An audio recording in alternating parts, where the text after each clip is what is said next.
Hi, good afternoon everyone. I think it's really sleepy time, but after me you can have a lunch or not, have a tea break, so hang on. I got music, enhanced English, learning, motivation, and English academic performances. That's why I investigate music. I hope they will help them to learn. So my purpose is using music as a teaching strategy to enhance students' learning motivation and to improve their English academic performances. So my subjects are second graders, 155 second graders. But we only have 40 minutes English session per week. So only for 40 minutes and once a week. It's not much, but I hope it will help. And I'm going to talk about my action research. So I give them pre-test and post-test and survey, course evaluation survey. And of course we have to do the observation for each class section. So I do the pre-test first, and then all the content, sorry about the door, the cabinet door, sorry. I keep kicking on it. Okay, the pre-test, sorry. The pre-test, I just prepare the sheet for them and to fill it out and see what words they can know. And because the second grader in my school, we mostly focus on alphabets and the words, the phonic words for the alphabet. So it's not much. So I just use the same word and then use the same alphabet for the pre-test and the post-test. And this is my teaching agenda. So in my every teaching session, I will require them to sing the opening song. That's the alphabet song, just A, B, C, D, E, F, G. Everybody knows that. And then I will introduce a new word, the vocabulary, and learning the vocabulary, and the music activities, and then the goodbye song. And because I do it in every session, so sometimes I will forget to sing a song, and they will say, "Hey teacher, you didn't do that!" I say, "Okay, you have to sing the song, don't be angry." And once I forgot to sing the goodbye song, "We didn't sing the goodbye song!" "Okay, we will come back for the goodbye song." Every time. They love it, probably.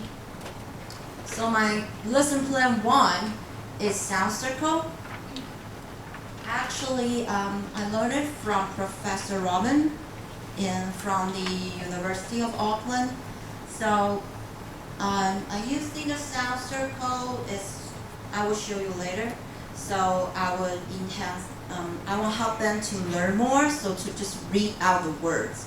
So I will arrange the words on the board on the clockwise or counterclockwise, and you just read it a chant in different directions. And you can see that's how I arranged it. So you can, I will flip the word cards, like it's the word or the picture, and they have to read it in either way, in the picture way or in the words way, and they have to create their own sound. Like, I let them choose the card for themselves, and they have to make the sound. Like for the most interesting part for the cup, like we always have the chant like Zeke, cup, and then they have to make a sound. And I asked them, what kind of sound that you wanted to do?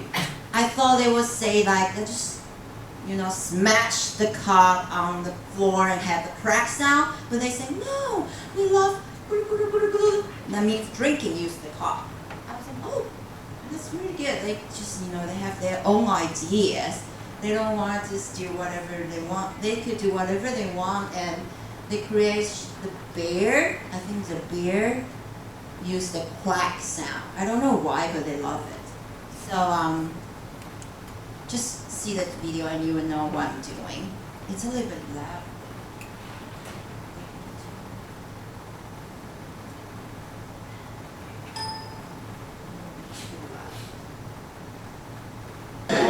来，今天我们一道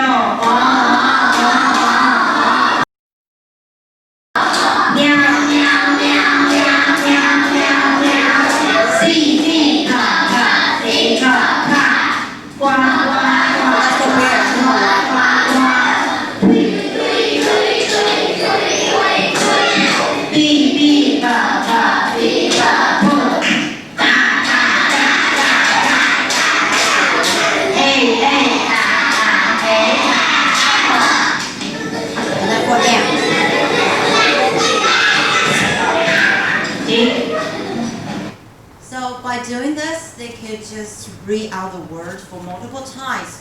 For 10 times, 20 times, they could do it because they think it's fun. So they learn it to practice it when they know it. So my second lesson plan is percussion instrument playing. It just, read out the chant with the percussion instruments. It's actually pretty simple.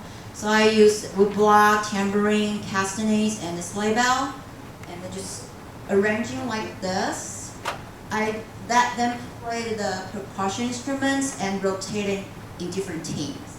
And they can use all different kinds of percussion instruments. And this is how it looks like. 'Cause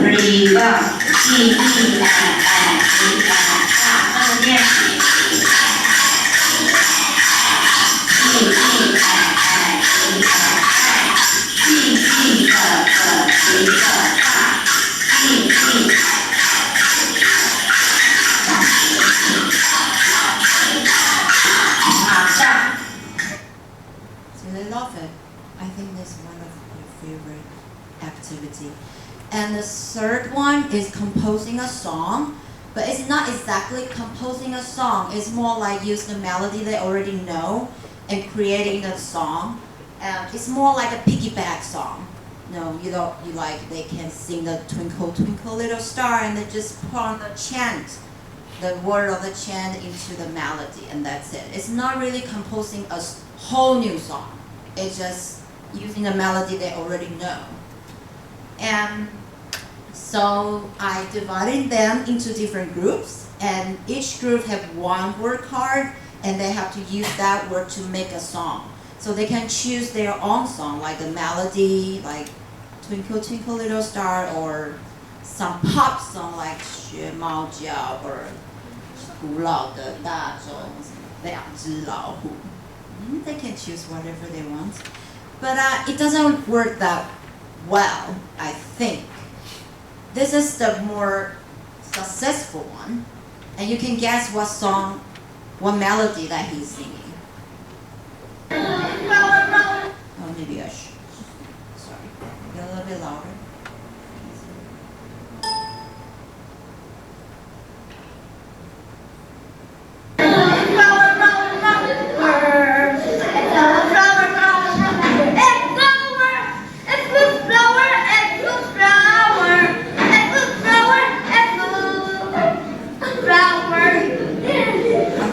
Be a party animal, right? This is from Mayday. The song is from Mayday. Well, he's the only successful case.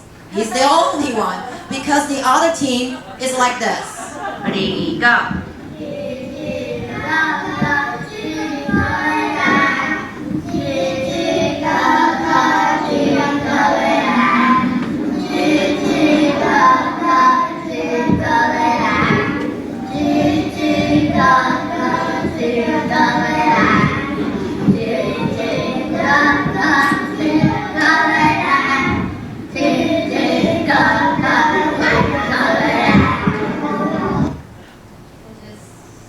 But they're shy and they don't know what they're doing. They just sing the words out and use the melody they can do. But I just, in the beginning, my expectation is a little bit higher. I thought they could have some, like the dancing or with some instrument, but most of them, they are really shy.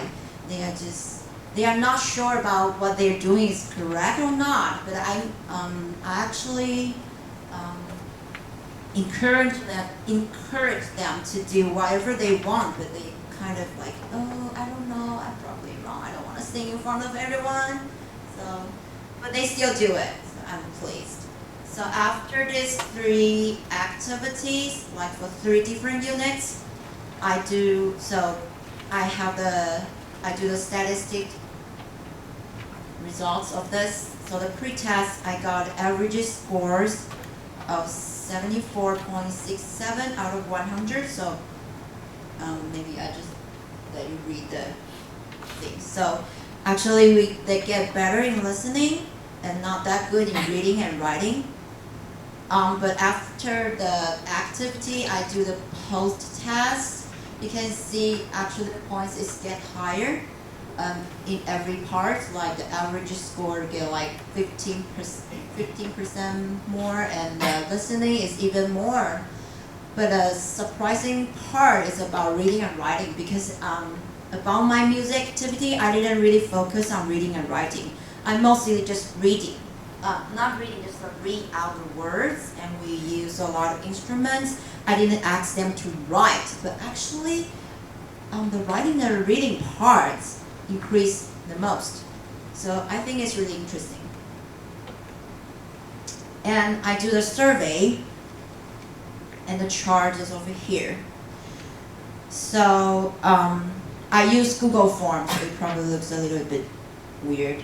And I have some question like, do English courses in school attract you? Like only 32% of the students say yes. So I'm gonna skip some questions because it's just a question matter about that. But the most interesting one,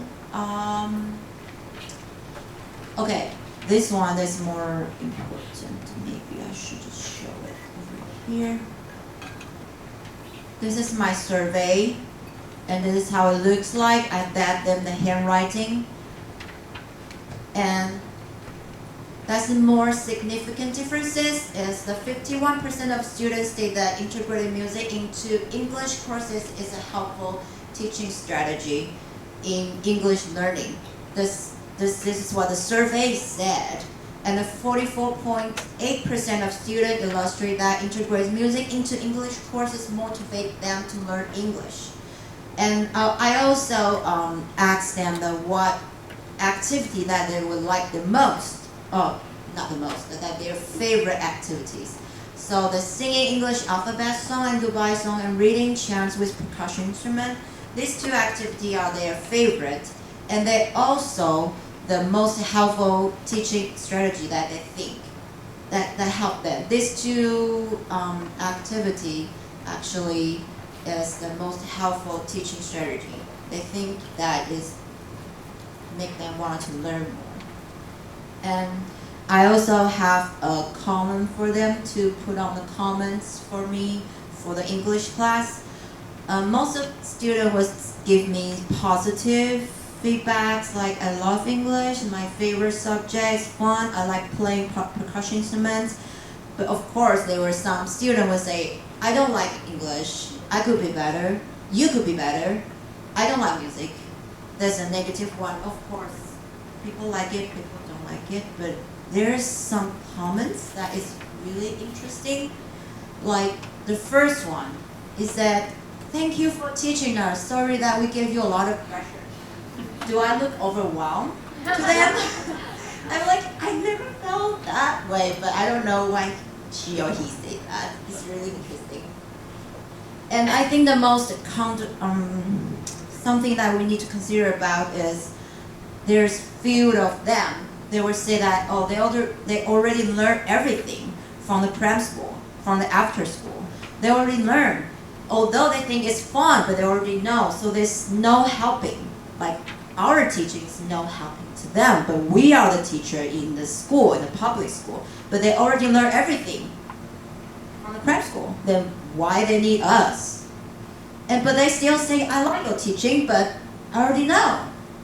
So probably that's our next step to think about. How to break through this wall, the big wall. Yeah. And thank you for Professor Robin from the University of Auckland. This is a sound circle that I should present in the first place, so I just, tweaked a little bit into my own thing. And this, when we having the class in the UA, I really love that class. And this, what we did in the school, in the elementary school, and that's all my classmates, that's all you. So I want to thank you, and thank you, Dr. John. Thank you, everyone. You giving, today, you give us a lot of inspirations, share your ideas. I did. That make everything good. You make me good. You make everyone good. So thank you.